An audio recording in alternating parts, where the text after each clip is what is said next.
I was talking with an old friend the other day. We've known each other for 50 years. Can you believe it? And we got to talking about how some of our friendships from way back when just aren't the same anymore. And it's not always because of some big, dramatic falling out. It's more like a slow fading. A quiet drifting apart. And I started thinking, it's not just friendships, is it?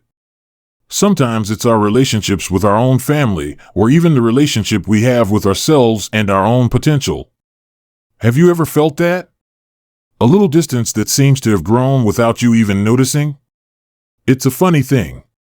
We spend our whole lives building these connections, learning about ourselves, and then, in these later years, it can feel like something is quietly chipping away at them. Well, after a lot of conversation and reflection, I've come to realize that most of us, myself included, have picked up a few habits along the way. They're not malicious, we don't mean any harm by them, but they silently drain the joy from our relationships and put a ceiling on our personal growth. They're like slow leaks in a tire. You don't notice the air going out until you feel the slump. In our time together today, and in the parts that follow, we're going to gently explore 7 of these common habits. My hope is that by simply bringing them into the light, we can start to understand them, and in understanding them, we can choose a different path. A path that leads to richer connections and a more fulfilling chapter of life.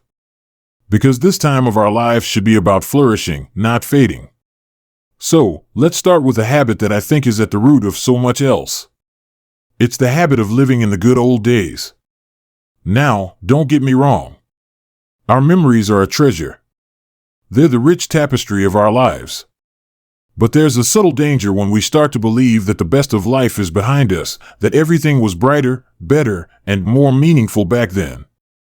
When we constantly talk about how things used to be, the music was better, the values were stronger, the world made more sense, what we're really doing is telling ourselves that the present moment, and the people in it, just don't measure up. I'll give you an example. Imagine a grandfather whose grandson is excited to show him a new video game. Instead of showing a flicker of interest, the grandfather sighs and says, in my day, we played real games outside, using our imaginations. Now, he doesn't mean to hurt his grandson's feelings. He's just expressing a fond memory. But what that young boy hears is, your world is not as good as mine was. It creates a small, almost invisible wall between them. That wall gets a little higher every time we dismiss something new in favor of something old.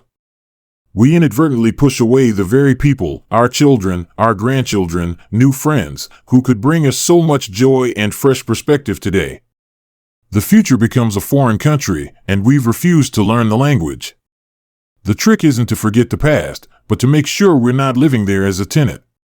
We need to be a visitor who brings the wisdom forward, not someone who stays behind, locked in a museum of memory. This leads us so naturally into the second silent habit, which is what I call the fixed mindset. After a certain age, it's easy to feel like we are who we are. The book is written, the paint is dry. We say things like, I'm too old to learn that, or you can't teach an old dog new tricks. Have you ever heard yourself say that? I know I have. It's a comfortable excuse, isn't it? It lets us off the hook. But when we believe that our abilities, our intelligence, and our capacity for change are fixed in stone, we slam the door on personal growth. Think about technology. It can be frustrating, I know. But when we throw our hands up and say, I'll never understand this smartphone, we're not just avoiding a device. We're avoiding an opportunity to connect with our family on video calls, to see photos of our great-grandchildren in an instant, to rediscover old music, or to learn about anything we want from the palm of our hand. It's not about the technology, it's about what the technology represents, a changing world that we are still very much a part of. This fixed mindset doesn't just apply to gadgets. It applies to new hobbies, new ideas, even new foods. It's a silent agreement we make with ourselves to stop growing. And when we stop growing, a part of us starts to wither. Our conversations become repetitions of old stories, our perspectives narrow, and we can become less interesting, even to ourselves. The most vibrant seniors I know are the ones who are endlessly curious. They're the ones who decide to learn a few words of a new language, try a new recipe, or ask their grandkids to explain a trend they've heard about. They have what's called a growth mindset, and it keeps them young in all the ways that truly matter. And this reluctance to embrace the new often pairs with another habit that can silently damage our relationships. It's the habit of offering unsolicited advice. Now, this one comes from a place of love, I am sure of it. We have lived long lives, we've seen a thing or two, and we have a deep, genuine desire to help the people we care about avoid the pitfalls we encountered. We see our daughter struggling with a parenting issue, and we immediately tell her what she should do. We see a friend making what we think is a financial mistake, and we jump in with our 2 cents. But here's the quiet damage that does: when we offer advice without being asked, the underlying message, whether we mean it or not, is "I know better than you." It diminishes the other person's ability to figure things out for themselves. It takes away their agency. Our adult children are just that, adults. They need to navigate their own lives, make their own mistakes, and earn their own wisdom, just as we did. Our constant advice, no matter how well-intentioned, can feel like criticism. It can make them hesitant to share things with us for fear of a lecture. Instead of being a safe harbor, we become another source of pressure. The strongest relationships in this stage of life are built on mutual respect, not on a hierarchy of experience. It's about learning to listen more than we speak, to ask "How can I support you?" instead of declaring "Here's what you must do." It's a shift from being a director of their lives to being a trusted consultant who only offers advice when the phone rings. Now, these first 3 habits, living in the past, having a fixed mindset, and offering unsolicited counsel, they often work together, don't they? They form a pattern that, if we're not careful, can leave us feeling a little disconnected. But the good news is, awareness is the first and most powerful step. Just noticing these tendencies in ourselves is a huge victory. And there are more of these subtle habits to explore, which we will do in our next conversation. We'll look at a few others that might be affecting your relationships and your personal journey in ways you haven't quite put your finger on. It's interesting, isn't it, how these habits we've been talking about are so often rooted in good intentions. We look back fondly because we've lived full lives. We offer advice because we care deeply. But as we've seen, that's where the quiet damage can start to creep in. And it often connects to another habit that I know I've had to be very mindful of, and that's the tendency to avoid difficult conversations. Now, at this stage of life, who wants more drama? We've earned our peace and quiet, and the idea of stirring up conflict can feel exhausting. So, when a friend says something that hurts our feelings, or a family member lets us down, our first instinct is often to just let it go. To swallow that little lump of disappointment and tell ourselves, it's not worth making a fuss over. We choose harmony, or what looks like harmony on the surface, over honesty. But here's what happens to that lump of disappointment we swallow. It doesn't just disappear. It sits inside us, and over time, more and more of these little lumps accumulate. They can harden into resentment. We might find ourselves pulling away from that person just a little bit, becoming less open, less willing to be vulnerable. We're not protecting the relationship, we're slowly building a wall around our heart to protect ourselves. And the other person? They are often completely in the dark. They have no idea that they've upset us because we never gave them the chance to make it right. So they continue on, unknowingly repeating the behavior, and the distance between you grows. A true, resilient relationship isn't one that's never tested. It's one that can withstand honest, loving communication. It's about finding a gentle way to say, "When you said that, it stung a little," or "I felt a bit overlooked when that happened."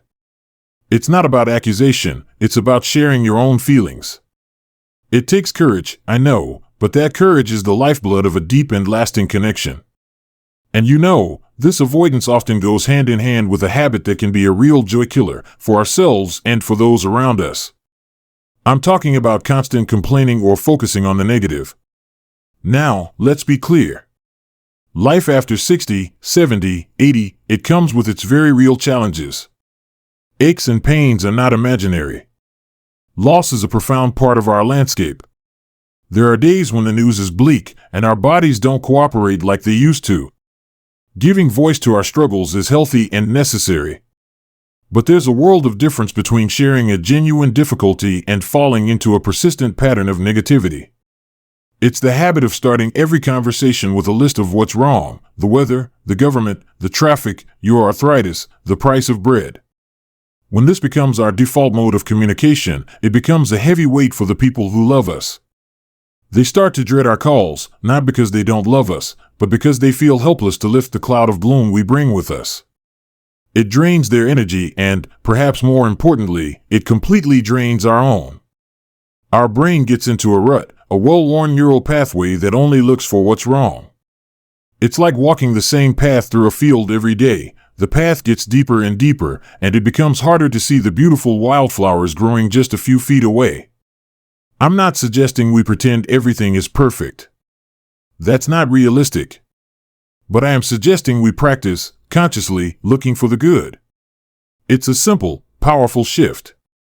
When you talk to a friend, make a point to also share one good thing that happened. The sun felt warm on your face, you heard a song you haven't heard in years, you had a nice chat with the checkout clerk.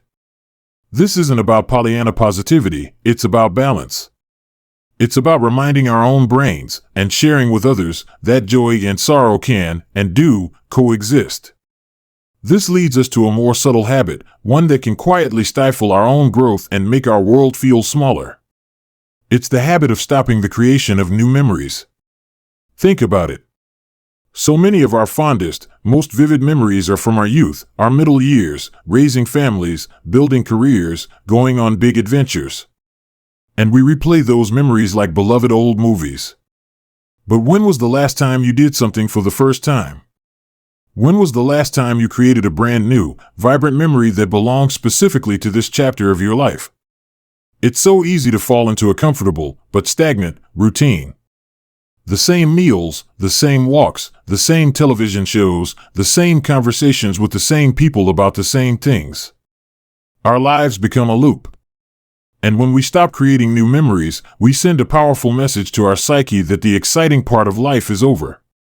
We stop having new stories to tell. We stop giving ourselves new experiences to look forward to. This doesn't have to mean skydiving or traveling the world.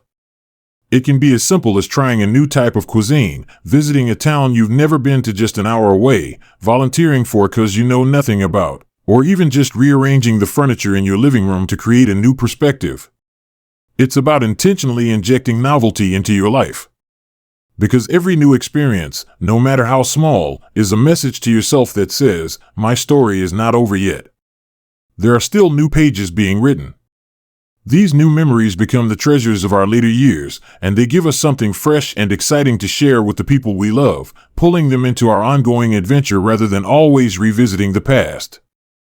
Now, as we begin to see how these habits connect, avoiding tough talks, focusing on the negative, and letting our memory-making fade, it sets the stage for us to look at the final two habits, which often lie at the very core of our relationships with others and, most importantly, with ourselves. These last two are profound, and understanding them can truly change the landscape of our golden years. It's quite a journey, isn't it, looking inward like this? We've walked through some familiar territory together: the pull of the past, the fixed mindset, the urge to advise, the avoidance of conflict, the weight of negativity, and the comfort of old routines. And as we near the end of our conversation, I want to touch on the final two habits. These are perhaps the most deeply rooted of all, and they have a powerful, silent influence on how we feel about our lives and our connections. The first of these is a tough one to talk about, because it often feels like a virtue. It's the habit of putting everyone else's needs first, to the point of self-neglect. For decades, many of us were the caregivers. We raised children, we supported spouses, we looked after aging parents. Our identities were built on being reliable, on being the rock for everyone else. And that is a beautiful, noble thing. But here's the quiet damage: when that chapter of intense responsibility ends, we sometimes forget to turn that care inward. We feel guilty for taking time for ourselves, for spending money on a hobby, for saying no to a request. We think that being a good person means always being available, always sacrificing. But my dear friend, an empty well cannot give water. When we continually pour our time and energy into others without refilling our own cup, we end up drained, resentful, and with nothing left to give. And the people we love? They end up receiving care from a person who is running on fumes. That's not the vibrant, loving presence they want for us or from us. Learning to put yourself first sometimes is not selfish, it is the ultimate act of generosity. It's saying, I value myself enough to ensure that I am healthy, rested, and joyful, so that the love I give to you is my very best, and it comes from a place of abundance, not depletion. This might look like setting a boundary with an adult child who calls at all hours with minor crises. It might mean booking that trip you've always talked about instead of saving the money for an inheritance. It means recognizing that your needs, your dreams, and your peace are not less important now. They are, in fact, more important than ever. And this brings us to the final habit, the one that can underpin all the others if we let it. It's the habit of holding on to regrets and grudges. We all have them. The paths not taken, the words we wish we could unsay, the hurts inflicted upon us by others that we've carried like heavy stones in a backpack for years, even decades. We replay the old arguments, we mourn the missed opportunities, we cling to the story of how we were wronged. It's a heavy burden to carry into a time of life that should be about lightness and freedom. Holding on to a grudge is like drinking poison and expecting the other person to get sick. It corrodes your own inner peace. It keeps you tethered to a past hurt, giving that person or that event a permanent key to your heart, allowing them to rent space in your mind for free.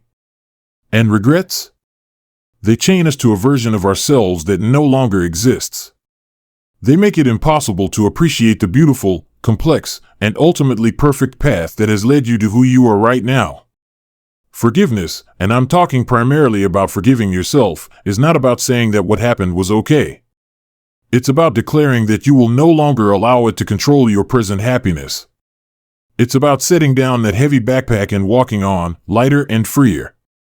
It's the final, and perhaps most profound, act of self-care. It's making peace with your own story, so you can truly enjoy the chapters that are left to write. So, there we have them. 7 habits that can so quietly, so subtly, influence our lives. But please, hear me now. This conversation was never about making anyone feel guilty. It was about bringing these patterns into the light. Because once we see them, we can no longer be quietly controlled by them. We have a choice. We can choose to cherish the past without living in it. We can choose curiosity over a fixed mindset. We can choose listening over advising. We can choose courageous honesty over peaceful avoidance. We can seek the glimmer of good alongside acknowledging the bad. We can commit to making new memories, to prioritizing our own well-being, and to finally, gently, setting down the old weights we've carried for far too long.